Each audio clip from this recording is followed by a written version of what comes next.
For more on the APEC meetings taking place in Vietnam, let's bring in Chunjuan Nancy Wei. She's an associate professor and East Asian and Pacific Rim Studies chair at the University of Bridgeport. Thanks for being with us. Thank you for having me. Now, what would you say are the key issues and themes that we can expect to really take center stage at this meeting? The major issues during this APEC meeting mainly is about the future of the regional order. Whether is it going to be a liberal economic order that the United States has long been championing for, or a protectionist future. From the speeches of President Trump and President Xi, we can see that it seems to me that President Trump has passed the baton of the champion of the liberal economic order to China. Now, as you mentioned, we did see these very different tones when it came to globalization from President Xi and Trump. What do you think were the main takeaways for you from their speeches? I feel this is a watershed moment in the history of the APEC. For 70 years, the United States has been playing this role of maintaining the regional system. And now it seems that China is willingly take over this. And both presidents delivered very powerful speeches. Yet I see this is a new page in APEC's history. Now let's also look at some of the challenges in the region. What would you say are some of the key economic challenges that we might see discussed? The key challenges is that what kind of a future the region is going to be moving toward.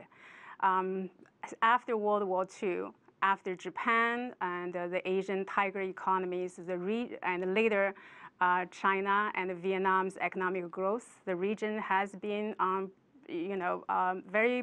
it's booming when we look at the world economy.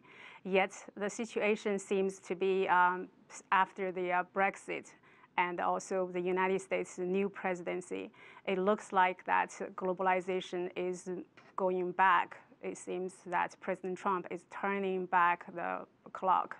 In my view, this is a major challenge about the future. And the other challenges is the security issues with North Korea's nuclear issues, the threat there. It could put the region in a turmoil if it's not well dealt with.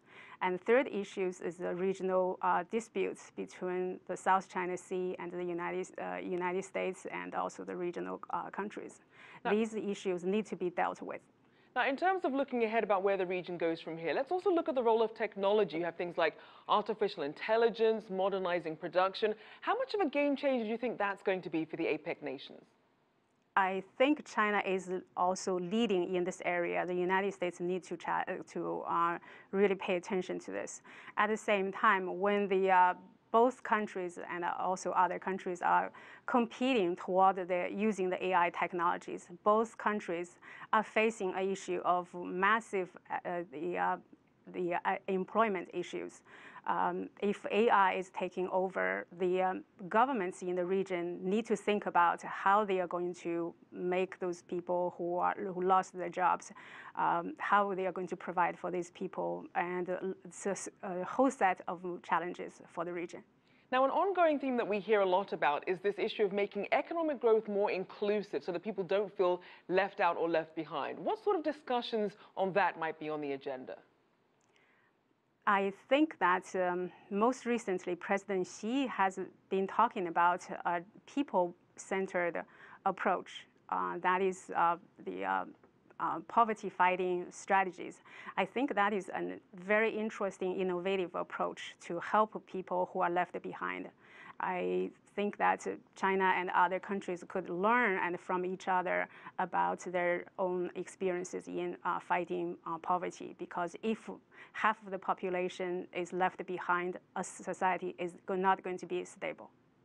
All right, thank you so much for joining us. Chunjuan Nancy Wei, Associate Professor and East Asian and Pacific Rim Studies Chair at the University of Bridgeport.